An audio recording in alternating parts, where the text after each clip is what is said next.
Hi, a warm welcome to you wherever it is you're joining us from around the world. This is Enterprise Morning on Enterprise TV. I am Henry Igwebike. In a bit, we'll be going through our newspaper headlines to see what we have for this morning. And right after that will be, conversation also for today, where we'll get everything all sorted and produced for you. Please do well to visit our website at www.enterprisetvnews.com. Like, comment, and follow us on all our social media platforms at Enterprise TV 7 also. Today, to discuss and peruse on our newspaper headlines with me in the studios is Barrister Tunji Abdul Hamid. He is a barrister at law and also public affairs commentator. Good morning to you, sir. Good morning, thank you for having me. Thank you so very much for giving us your time. So without much ado, let's start up by talking about a very important thing that happened during the week, and that was about the Red Line Commission by our president. Barrister, can you tell us more? Yeah, it's a good job by the Lagos State government. I think that idea has been on board from the days of former governor of Lagos State, Lateef Jakande. Okay. Contrary to the claim of the people, we are told that it was a baby of the former governor, late governor, Lateef Jakande, that he was one who wanted to do that. The money that has even been paid for, that it was a coup by the former president Buhari that truncated the process. Plan. Thank God it's been revived now, and it's been followed up by the Tinubu regime, taken up by subsequent regime. But it took a long time for it to happen. But thank God it has happened, and it's good. Lagos is leading the way to show other people that there is a way to go. Even though they are not satisfied that they have done enough, but at least let's give them kudos for what is already on ground, and then they see. I guess you saw the president yesterday when he was in Iran. You saw the convoy of the president. I was surprised that you could see that kind of convoy, because contrary to the claim of the president that he wants to cut cost and that he wants to lead by example. And he even came up with a policy or a directive that whenever he's going anywhere, the social number of people must be the one to follow him. And the convoy I saw yesterday was almost a 50.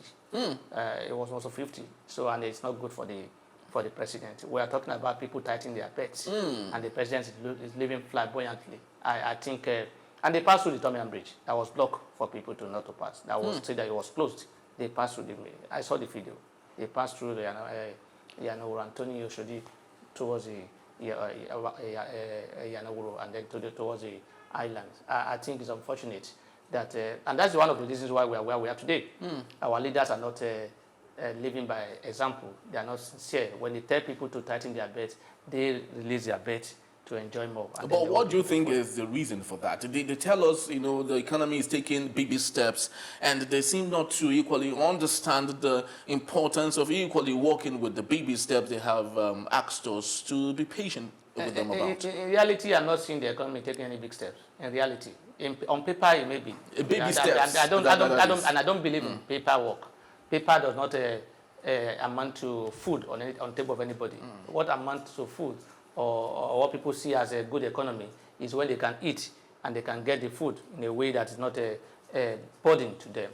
So what we are hearing, the issue of economics moving, GDP, this and that, are all paperwork, are all mere statistics that will not affect, that will not give anybody any benefit, except those who are looking for it for paper purposes. So for me, as far as I'm concerned, the only way I can agree that the economy is moving is to see the price of commodity coming down, is to see the price of commodity coming down, is to see the electricity supply stable, is to see security in our land, and is to see, have you heard that they were saying that if care is not taken, a pair of pure water will go as far as 100 naira. Yeah, very true. That is sad. This 100 naira you're talking about, that is the amount you use in buying 2 bags of water. Pure water near just few months or just a couple of months back. And then we are talking about the economic is improving. How is it improving? And we are not even supposed to even have the issue of pure water is not even supposed to even come on board. If you have a government that's up to its responsibility, exactly, the responsibility in the sense of providing a pipe-borne water that is clean for people to use. People are using it, and then you can see the return of what's it called? Nylon water, pure, yes, ice water. Ice water. that has been there. That was about how many years ago? 2 decades so ago. it appeared the government is taking us back to decade, 20 years back. Yes, and while we talk about that, I think it's still very important we mention on the delegation of the president to Doha. Please, can you bring us up to speed on that? Yeah, I also saw I am aware that they say the president will be going to Doha, I think today or tomorrow. Today for 2 days, whatever. Second and third or so, and then I saw the list. The one I saw, whether because I don't know whether how genuine it is. Just let me use the word of to be on the safe side. The word of our slave president, unconfirmed list that I saw. They claim that almost 40 people will be there, including the children of the president. With Mr. Tinubu as number one on the list. I don't know his business in that meeting. I don't know his position in the government. I don't know what he's holding on to, and whether or not the cost of going to that place will be borne by himself or by the government. I believe it won't be his personal money that will be used to go there. I think, like I said, these are the costs that we're talking about. It's not only about this erosion.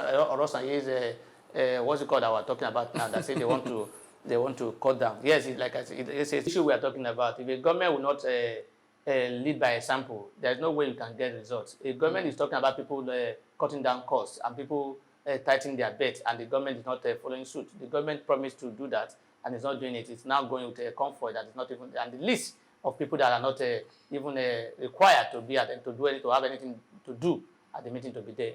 I think it's unfortunate. We cannot only cut costs and move forward. If those in authority will also follow suit.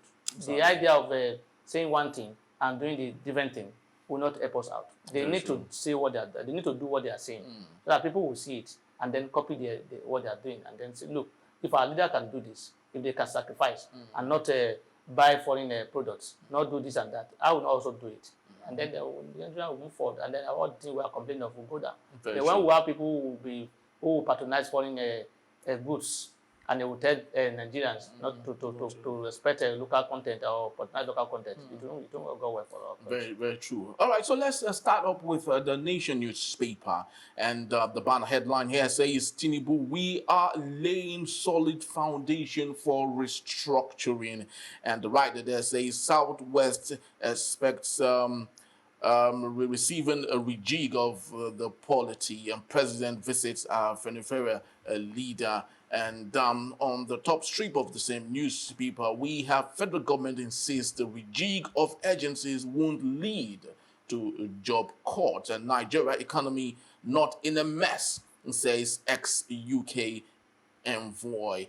Barrister, let's talk about this issue of federal government insisting of a rejig of agencies won't lead to job cuts. Now, you would recall just a couple of days back, we had some bringing together. The president had to, bring, different agencies together. Like right now, the Voice of Nigeria, the NTA and FRCN are now together. Now, the rumor, is that might lead to... They are not together yet. No, they have, according to the process that we have. The process is on.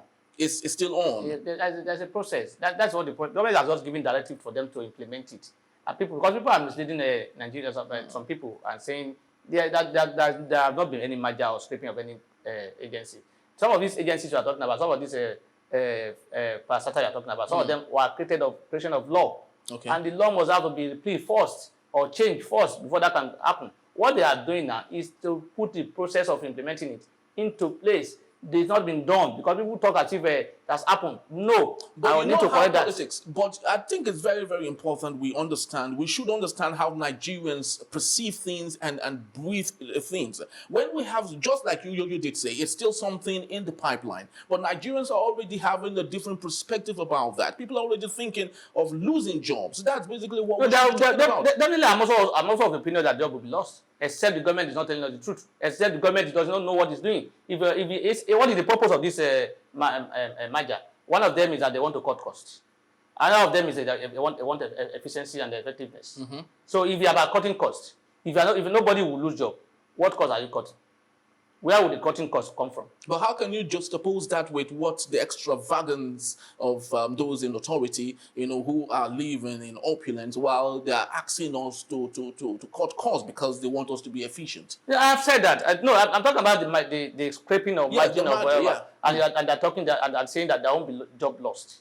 If you are scraping if you are combining or merging agencies, even when banks merge, was there no job loss?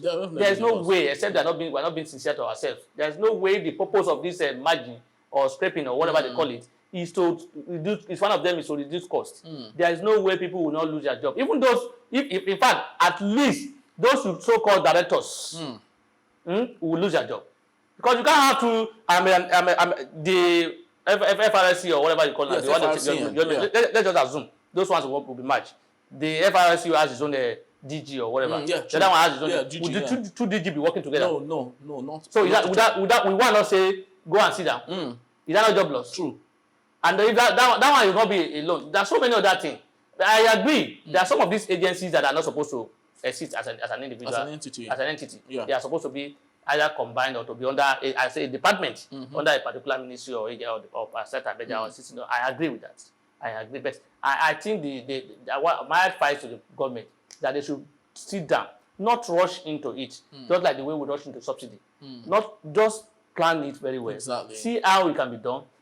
Look at likely consequences and plan for how to mitigate that consequences, because there is no way when the government is hard to believe that no job will be lost. At the end of the day, when there is a job loss, how would they excuses for that? No, and how to pay them how to pay them that pension and what you call entitlements. So if you don't plan for it, you won't know how to go about it. So so the government will tell themselves the truth, and they should come out clean to Nigeria. Look, this will affect few people. Or whatever they want to say. But we're prepared for them. But I don't believe that the government who has increased the ministry into a large number of whatever is ready to. I don't even believe that we should be having 2 ministers. I don't believe. If we are cutting costs, not these ones they are talking about. I see them as minor. If you want to actually cut costs, let's reduce our ministries. Then let it be one minister. That will be 36 based on constitution. The constitution says every state must have that would be, let's say plus Abuja, that would be 37. Every state must have a minister, because Abuja is like a state now. So we have 37. So let's have that minimum based on our constitution. Or we can even amend the constitution to say we don't need 37 ministers. Let's do it in this manner. Let's do the regional representatives. So region must have number. This number. So as to reduce the number from that. And then we should not be having, because I don't know the difference between Minister of State and Minister of, they are doing the same job. Just like the job, Minister of State is doing the job that a director or permanent secretary can do in the ministry. Very true. And then we have 2 ministers. A minister will also have his own what's it called? Personnel. Those are the areas, and the presidency should also, the president has some aid, particularly when it comes to media. The number of media they have. The president he has so many of them. So this has to be reduced. The job being done by Ajulari is the same job being done by Mr. Onanuga and some other people in that regard. Now, talking about these are the areas where we can cut costs, not only in that area of margin or a loan. I'm not saying that is also important. It's important, but not that one alone. All right. So talking about sincerity and being or coming out clean by those in authority. Now, do you think President Bola Ahmed Tinubu is sincere with this banner headline? We are laying solid foundation for restructuring in Nigeria. How sincere do you think the president is? Yeah, I may not be able to say whether it's sincere or not, but I'm not seeing it. That is only yardstick that can use to determine whether or not it's sincere or not. I'm not seeing the foundation that's been laid. I'm not seeing this a solid foundation. Let me put it there. That's been laid. I've not seen any. But what is being laid today is fragile. These are solutions. These are foundations that somebody else will come tomorrow and tell us we are going against this because this is this and that. Even the current government. They are laying foundation, they are scraping it and bringing another one foundation to it. They are not even sure of the project they put in place, of the put on ground. They will do this tomorrow. Next tomorrow they will clear it. Next tomorrow they will do this, and next tomorrow they will say we're not doing it again. So as far as I'm concerned, I have not seen the solid foundation that the president is talking about. The president can help me by putting a particular identity into it. Maybe he's talking about the subsidy removal. That I know, don't let me say we, And I know that subsidy still exists. Very true. Subsidy still exists. In fact, it does not multiply. Because apart from that, apart from fuel, other areas are not giving subsidy based on the consequences or effects of that subsidy. All right, so let's move on to the next daily quickly, and that's coming from the Daily Trust newspaper. And the banner headline here says, "CM NIN linkage, 11 million subscribers face a blockage today." And the writer there says, "Asks for more time." And the sub-writer there says, "NCC forecloses a deadline extension." And also we have hardship. We were threatened to end the protest. This is coming from the Nigeria Labour Congress. JAPA, federal government recruits 2,497 doctors and others. 2 kidnappers repent, request to join hunters in Taraba State. Barrister, was that request granted? Well, of course it was granted. You know, you can have it here. And so in that case, let's just go to our prison, our prison custody, and ask them who is ready to repent. And the one they repent, they leave them and say, "Come and join our military or social or police force." That's not the way to build your system. When people have committed crime, you don't even put them through the process of the law. You just give them amnesty in the name of they've repented. So many people who are in custody today not even do up to what those people have done. Some of them were just alleged of wandering on the road, and they are in custody for years, and they are still there. You are not, you can't see them. You can't ask them whether or not they want to repent, or whether they repented. That's not the way to rule a country. That's why people who are in committing crime are more emboldened to do more, because people have been caught and not being punished for what they are doing. I think it's not good for me as far as I'm concerned. That is not. There's another one line that you said again that I've forgotten again. Okay, is it about JAPA federal government recruits? No, not even that one. That's one you talk about. 11 million subscribers to Facebook. Yes. You noticed what happened yesterday. For those of us who have MTN, who are not able to make call yesterday. Probably maybe it's likely in preparation for that. But I saw a headline 2 days ago or so regarding a court order restraining them from blocking anybody. I don't know whether they are aware of that or not. No, isn't that I saw if there's a court order business for them? If there's a court order, yes. I don't see that they cannot go against the court order and start and still block people. That would be bad for our country. We need to respect our judiciary and the order of the court. If another is made that people should not be. I don't know this thing we are talking about. We have been saying it before now. They said the NIN once you do it to reduce crime. Has anybody been caught based on this linkage? Yeah. Those who are committing crime have been using these networks. Lines to and make then calls and nobody has been traced. And say this is how we got them through the NIN or whatever. I think more importantly, like I said, I am aware. I read some. I can't confirm it, but I read somewhere a news that another have been granted, restraining them from blocking any line on the ground of non-leakage of NIN.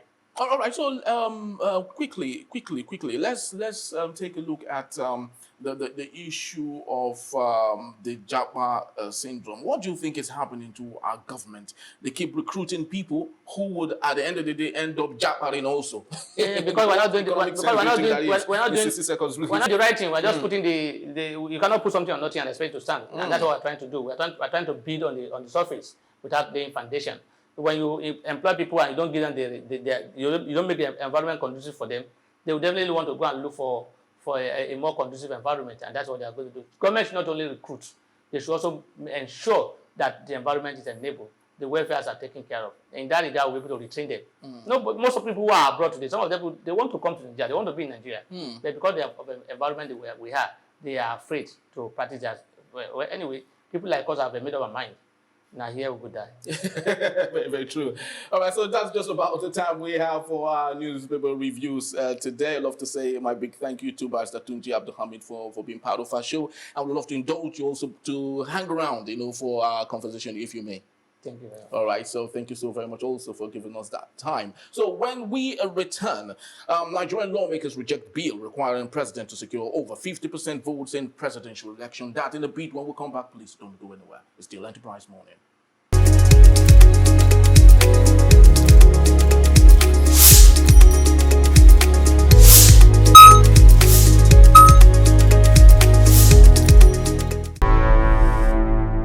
Enterprise TV, a tradition of truth.